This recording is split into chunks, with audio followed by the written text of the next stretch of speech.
Hi, everybody. Thanks for joining us today here at our Freethinker Friday. My name is Ali Capasso. I am the Assistant Director of Admission here at MPA.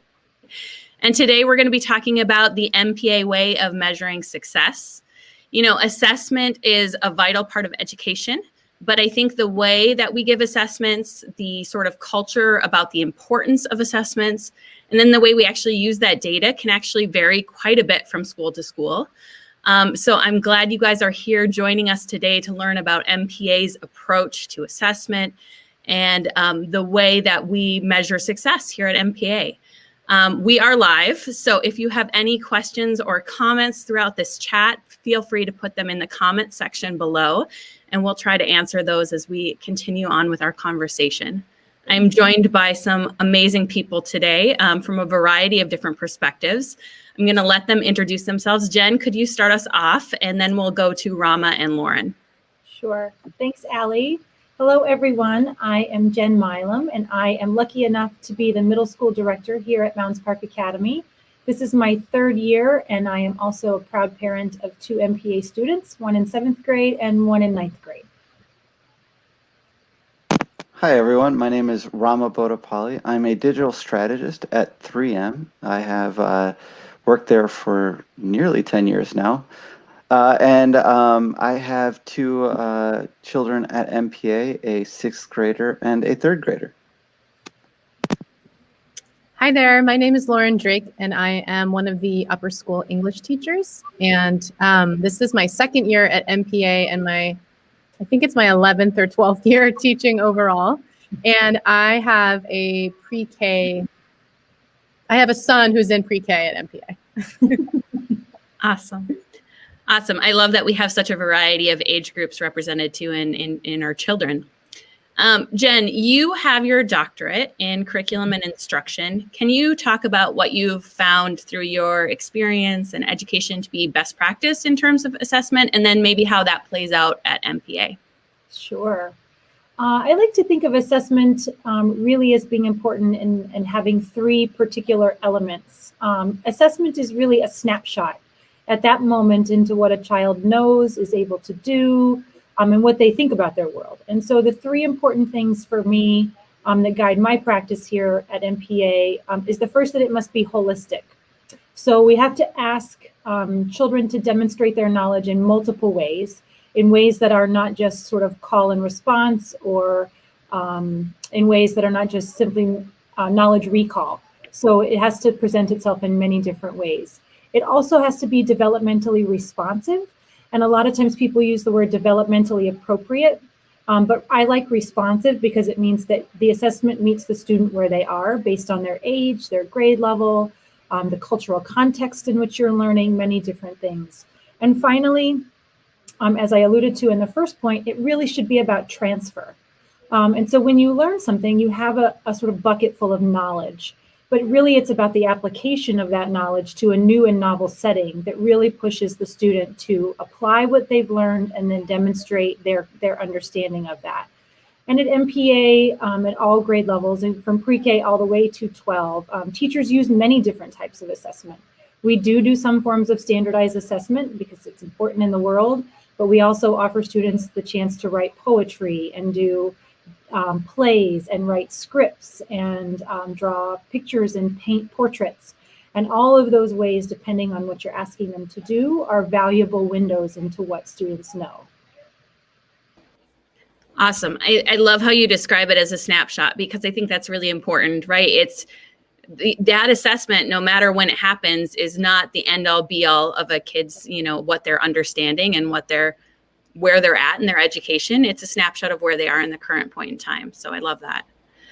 Lauren, as a former English teacher myself, I totally understand that English actually can be hard to assess. How do you leave room for things like interpretation, voice, creativity in a academically, college preparatory class?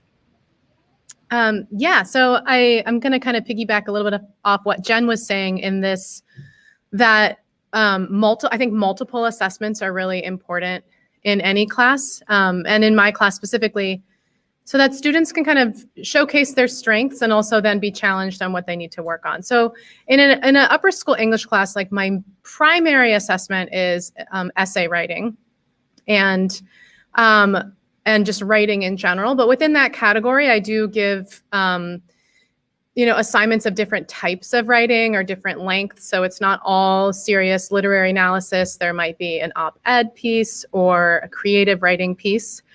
And then I also really like to leave a lot of room for student voice and choice. So within a writing assignment, I will often have multiple prompts that they can pick from, or and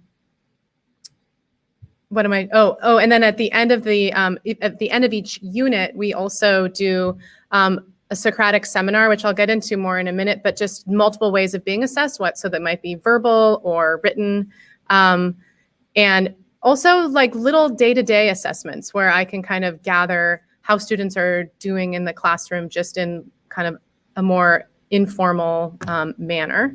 And then I also sometimes allow them to come up with their own assessments. And so for example, we do independent reading every quarter, and they get to pick their own project at the end of the quarter on their book, but then they actually come up with their own rubric for that project, their own learning outcomes, and how are they like showing me that they're reaching those learning outcomes. Because it's so important for them to start thinking about, well, what is an assessment and what does like advanced look like, and how do I reach that, and how do I kind of put that into language? So I guess to sum it up, I think variety is really the key to assessment in my classroom.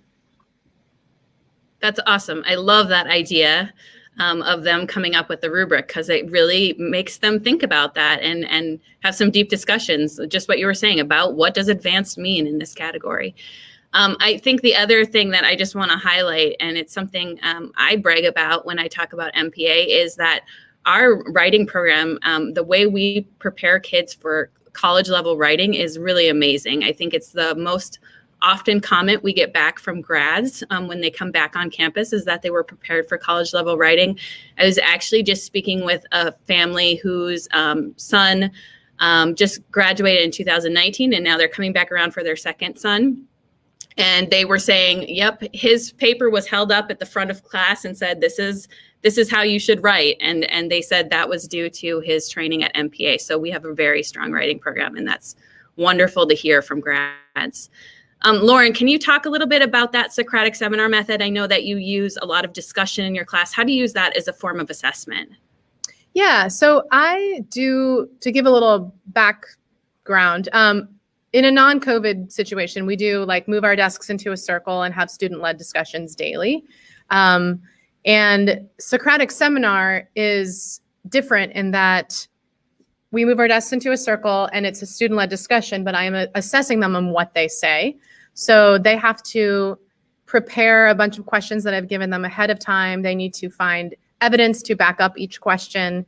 And then it's really cool. It's a total like student-led discussion. I'm not even in the circle. I'm outside of the circle, just jotting down extensive notes on what they're saying.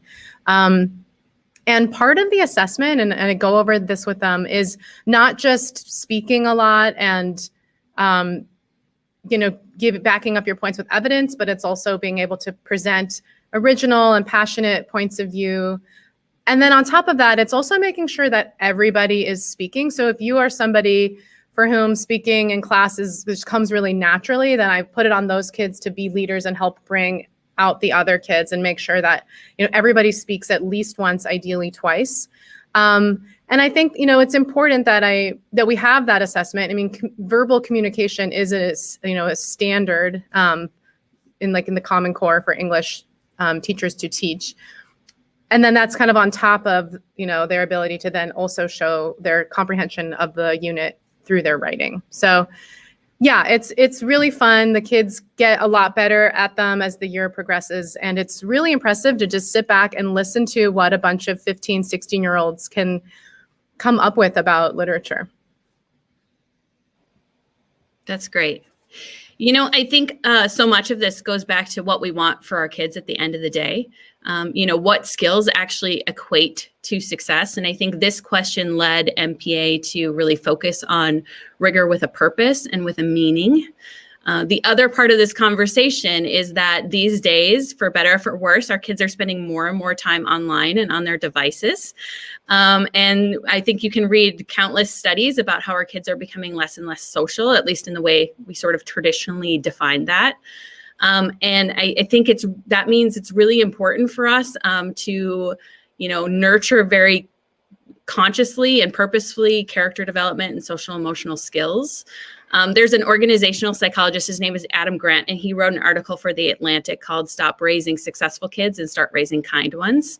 And he found a lot of evidence that shows that helpful kids actually are more successful than their unhelpful peers, that kindergarten kids who are rated helpful by their teachers actually earn more money in 30 years, and that middle schoolers who feel like their parents actually value kindness over academic success, do better in school, and are less likely to break the rules. So all of this is just to say that kindness and character actually equates to long-term success. Rama, can you talk a little bit about, from a parent perspective, your boys and how you've seen them grow in their social emotional health at MPA? Yeah, it's actually been an interesting evolution. Obviously, Kelvin, our oldest, he's gone through the lower school program. He's now in the middle school program, and seeing him go through that evolution has been tremendous, and comparing it to just my own childhood and growing up as well. And Dylan going through it as well from a different perspective, in the sense that he's doing it following his brother. So there's things that he's already seen that he's expecting. And I guess the way I look at it is, so I look at Kelvin and I see this development where he learned to understand how to help people, which was in lower school, kind of what I would call the basics. But then he's going and trying to look at the broader world, right? Like a great example with him is so in our house we eat pretty much all types of food. But at a certain point, he came back and asked us a question just as he was starting middle school about, why do we eat red meat? And because in Hinduism, we don't eat red meat. We generally eat, we'll eat fish and we'll eat chicken. And he processed that information, then he processed it with the larger picture of environmentalism. And he realized, I don't need to eat red meat. And he gave it up. And he's now held on to it now a little over a year and a half. And he doesn't even think about it. And part of our house is we've just accepted it. And that also showed up in Dylan, where Dylan took that and said, oh, just because you choose to make a decision doesn't mean it's a bad thing. It's just something they choose. And we work around it. And we try to help each other. And one of the statements that we really emphasized that I think we learned from MPA was, it's the little things that people notice that is an indication of kindness.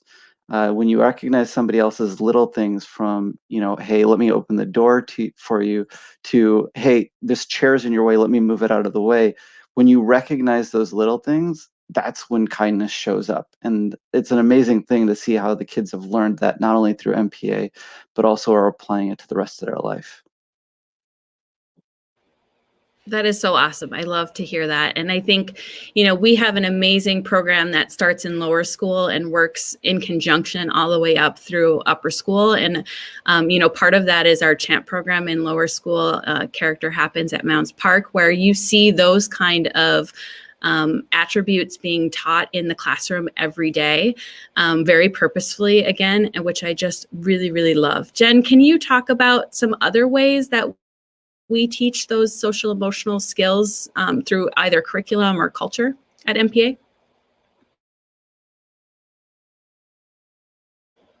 Oh, Jenn, you're muted. Sorry. In the world in which I live, with 5th through 8th graders, I share with parents often actually that this is all about the relationship. It's all about the relationship of the child with themselves, the child with their peers, and their child with their family, and their child with the world. And the cool thing in middle school, which unnerves parents a tiny bit, and Rama could probably speak to this, is that we stop negotiating relationships for children when they get to be a little bit older, and they then have to negotiate those relationships. So much of what we do in middle school in relation to social emotional learning is about really understanding how to have healthy relationships in all of those ways I just talked about, but recognizing that it starts with you as a person taking care of what your needs are and then being able to communicate that from a self-advocacy perspective. And MPA kids are phenomenal at advocating for themselves, whether it is they dislike the dress code policy and want to tell me exactly why it's gendered and why it should be different, all the way to what's the next social consciousness club project and why that's important to the world, as Rama points out. So that's woven all the way into our curriculum in a way that says we've helped build this knowledge, but now what do we do with it? What do we do with it to make the world a better place around us? It's that sort of notion of social responsibility and community that brings together the academic knowledge, the social emotional knowledge, but then also their mental wellness, which is a big focus for us too, as far as educating the whole child. Awesome. Another part of this assessment puzzle is progress, right? This idea of progress. Rama, can you talk about a time when one of your boys encountered failure in school and how they worked through that process? Yeah, and failure is such it's a charged word, right? A lot of people look at failure as, you've messed up, and a lot of times it's and Jen, you probably see this a lot in middle school, which is oh my God, it's the end of the world moments. But so I guess the one that sticks out to me is I don't know if it's quite deemed a failure, as it's kind of a want, and it's a want and a desire, and it shows up in actually Dylan. So when Dylan was in pre-K with Mrs. O'Keefe, Mrs. LaChapelle, he realized that his brother had this big art and music show, and he was like, why don't I have this? And he felt bad, and he was like, oh, maybe my art's not good enough, and he kind of put himself down. And one of the things that was really interesting was it came from a thought from another student of, hey, why aren't we doing this as well, right? And Dylan took it upon himself, started talking to the teachers and asking the question. And the next year they did one with the kids. And then a year after that, it became kind of a natural synonymous thing, which is awesome. One, it shows how adaptive MPA can be based on school student feedback. But it also shows, as Jen pointed out, how much empowerment that we give to kids. But it takes a tremendous amount of courage and opportunity for the kids to step up to do that. And like I said, I can't call it quite a failure because it wasn't a failure in that sense. But the fact is instead of him taking a look at the ability and the power that he has to open and ask the questions, he felt bad first, and then he turned it around. And I think that's where it comes from. But I also have to relate to a point, Ali, you brought up earlier, which is it also relates to the fact that Champ enables that. So it's kind of a two-way street in that respect. That's great. You brought up a thought that I had about, now I just lost my train of thought. It'll come back around, I promise.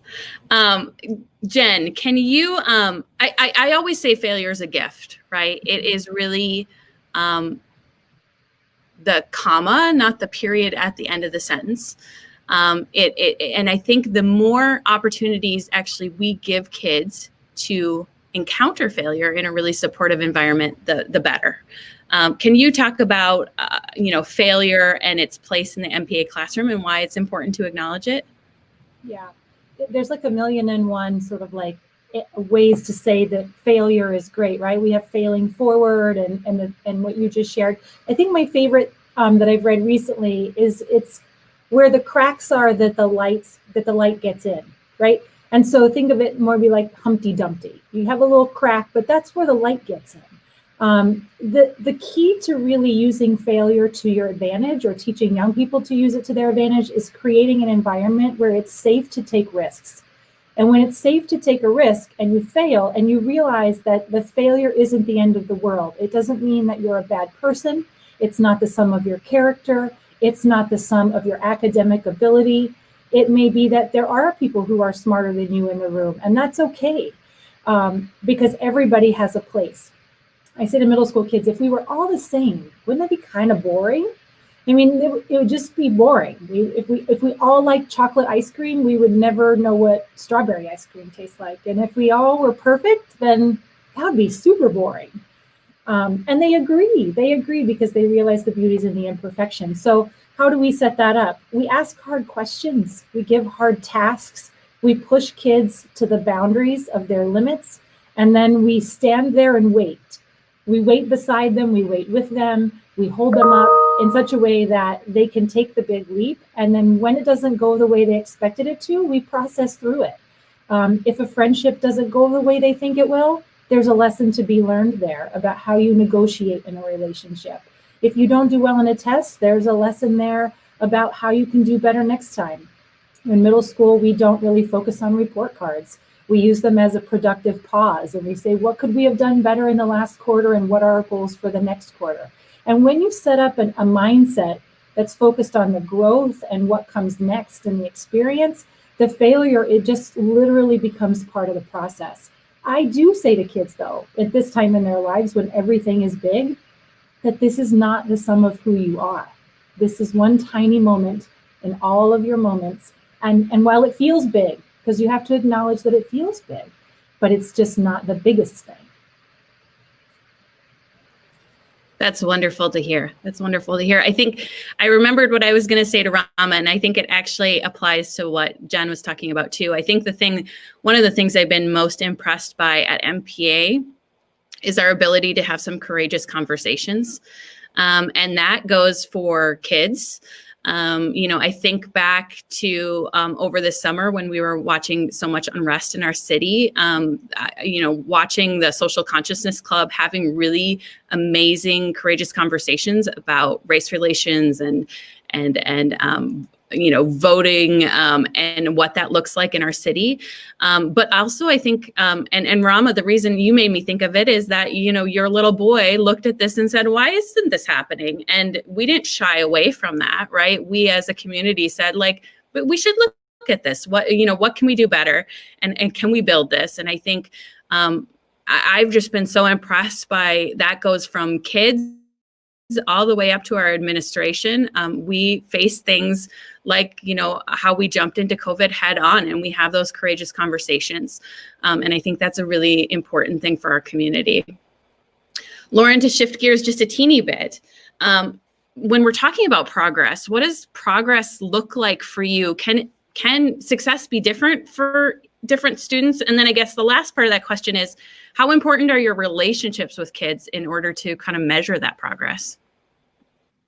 Yeah, progress, I think, is so specific to the individual. I mean, progress, I'll start as the whole class, I think for me really looks like by the end of the school year, it's almost as if I don't need to be in the classroom. That's what progress looks like, that they just can dive into the literature. They kind of know how to do these whole class discussions really without me at all. And that, they don't need my prompting to be insightful. They're just doing it. And that's so cool. And then on the individual level, it is so important to have those relationships with students. I mean, so much of our class is speaking during discussion and writing. So I'll start with the speaking piece. For example, last year I had a student who just was very reticent and very uncomfortable speaking up in class. And so, I kind of through parent-teacher conferences with his dad and just kind of checking in with him on strategies that, might help him to be able to jump into class discussions. Progress for him was speaking one time a class, whereas progress for another kid might be being able to use evidence to back up their points when they speak in class and be able to insightfully analyze that evidence, right? But if this one could just say something, he felt really proud of that. And that is progress, right? And I was really proud of him too.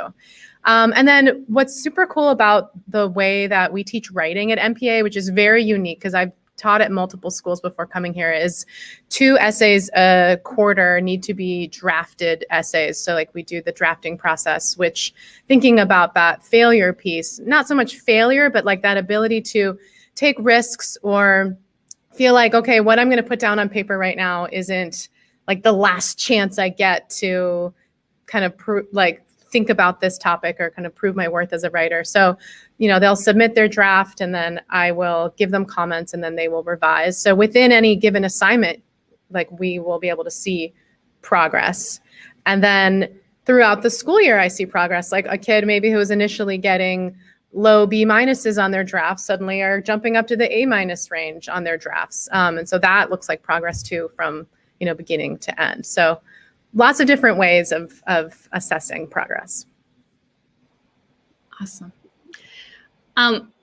Lauren, and not to put you on the spot, but can you talk a little bit about, I guess maybe your relationship with kids at MPA and what that looks like? I just want to kind of get a sense of the way teachers are able to meet their students and know who they are. Yeah. Well, it's such a tiny school and I love that. I teach all of the 10th graders. So I know every kid in the whole class and that's so great. And I mean, just to give you an example, we just came back from being fully virtual for like 5 weeks. We came back on Wednesday and I haven't actually had a free period yet to do any work because I always have some kid hanging out in my room just wanting to chat, just wanting to hang out. And I love it. It's great that the kids are just so eager to connect with their teachers and I'm so eager to connect with them. So I feel really, really close to my students. It's and not just my current students, but like my students from last year are coming back and wanting to hang out. And it's just this very warm, kind of casual environment where kids feel like excited to come hang out with their English teacher. I have a student who graduated and we met up over winter break and went walking together. So, kids really form strong relationships with their teachers here. It's really special. That's wonderful. Thank you so much. Jenn, lastly, can you talk about how we use assessment? So what happens if we find an assessment, we find a kid is really struggling with a concept, or maybe conversely needs a little bit more challenge? How do we approach that? Well, I remember we started this conversation with it being about holistic, right? So we don't make decisions based on one assessment. Usually assessments tell us a story, and they tell us a story over time. And so the assessment over time may reveal that a student has significant challenge with writing. But in the writing, there's different parts in the writing that could be a challenge. It could be the conceptualization of the ideas. It could be the formation of the paragraph. So the assessment helps tell the story about where we need to offer the support. And the teachers are really remarkably skilled at this, actually. It's like decoding a puzzle. And every student is a different puzzle. And each piece of assessment reveals a little bit more of the picture on that puzzle. And so once we know that a student struggles in a particular area, most often we meet as teams, as instructional teams. We develop a plan, a holistic plan that often and most usually involves the parents. When we approach it with the student in mind, we say, hey, I noticed that you're kind of struggling in this area, and tell me more about that. Even in admissions interviews, I ask students when they tell me they don't like reading, well, what is it about reading that you don't like? And then I ask them a series of questions, and really what I'm doing is an assessment with them. And so every moment of instruction is also too a moment of assessment.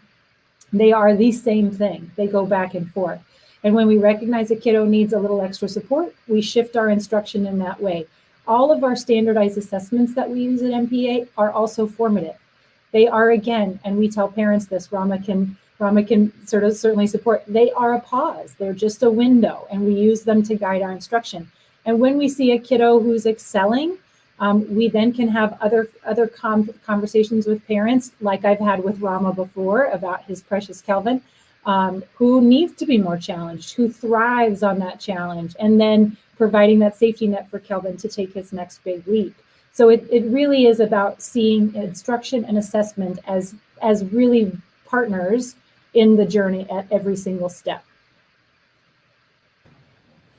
Awesome, guys. We are at the end of our conversation. As we wrap things up, I think it is important to reiterate that the wonderful after effect of being heard by your teachers and being challenged into the material deeply and being encouraged to be kind is that you're academically successful, right? I think our MPA grads are going to the colleges and universities that they want to go to. And I think sometimes parents listening, all of this can sound a little abstract, and I understand that sometimes having a little concrete information is great.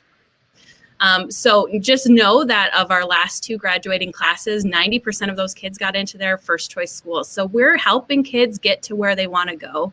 And I think at the end of the day, the most important thing is we are sending students out into the world that are kind, that are smart, that are passionate. And that's really our overall goal.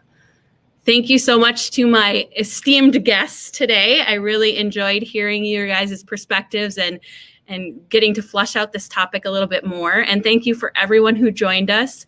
I hope you will join future Freethinker Fridays, and thank you so much for being here. Thanks again.